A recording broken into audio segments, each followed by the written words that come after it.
Hey, hi, I'm Vignesh. I'm the new guy here at Digit, and I'm looking at the Microsoft Surface Pro.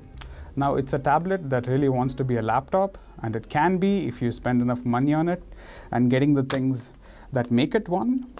Now, it's last year's model, so it runs a 7th generation Intel Core i5 processor. It has 8 gigabytes of RAM and 256 gigabytes of storage.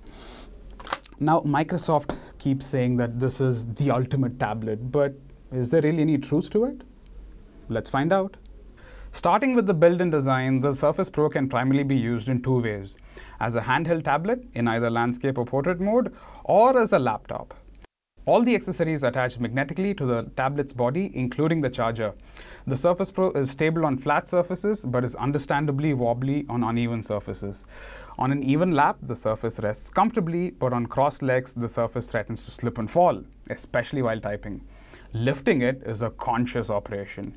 Because of its tablet-first design, it loses the steadiness of a firmly hinged base. The type cover keyboard connector attaches magnetically to the bottom of the tablet. Lifting the keyboard will cause the tablet to swing freely and precariously like a pendulum, a stunt that's not recommended unless you're standing in a ball pit. So handling the Surface Pro can be a little tricky at times, and the reason is it's really a tablet with a lot of things attached to its sides and the bottom. So lifting it is a conscious operation. You'll have to be careful to lift it. You'll have to ensure you lift it display first and not keyboard first, because if you hand it like any other laptop, that will happen and you'll have hell to pay. No, it really costs a lot. It's almost 1 lakh rupees to buy actually. So yes, be very careful. The 12.3-inch Pixel Sense display on the Surface Pro has an aspect ratio of 3:2 and a very high resolution.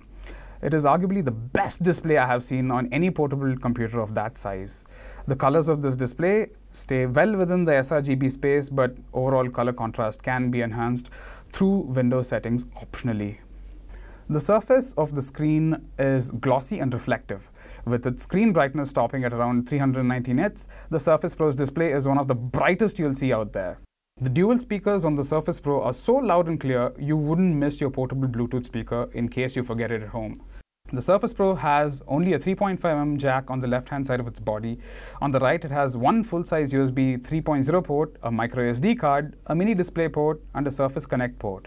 And that's the one that you use to charge the thing. And no USB Type-C port.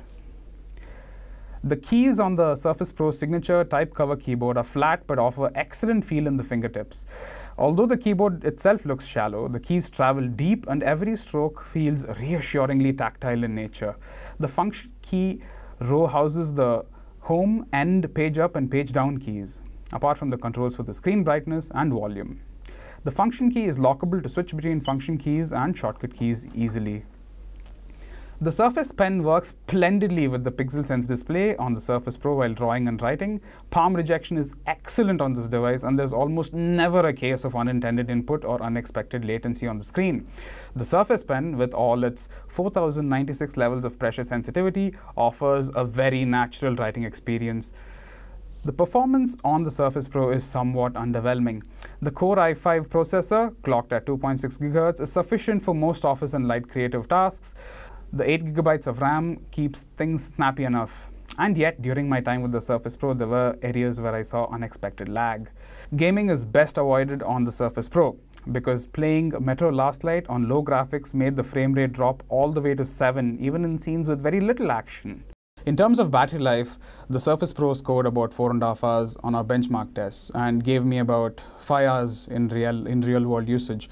And I had about 12 Chrome tabs open. I was doing some writing and then, looking a few things up, which I think is a little average in as far as any laptop in the modern world goes. All that said, I think the Surface Pro is still very good. I think Microsoft has done a really good job integrating the UI with the hardware and making sure it just works like a notebook. Like a notepad, you can just scribble things on it. And I think this is going to be a really useful device if you're an artist, if you're someone who takes a lot of notes, if you're someone who types, because the keyboard is really quite comfortable. All in all, it's a unique device with its own merits. Get one if you can spend about a lakh buying it. That's it. Thank you for watching. I hope you liked the video. If you did, please hit the like button below. Hit the subscribe button anyway. Thanks so much. I'm Vignesh. See you next time. Bye.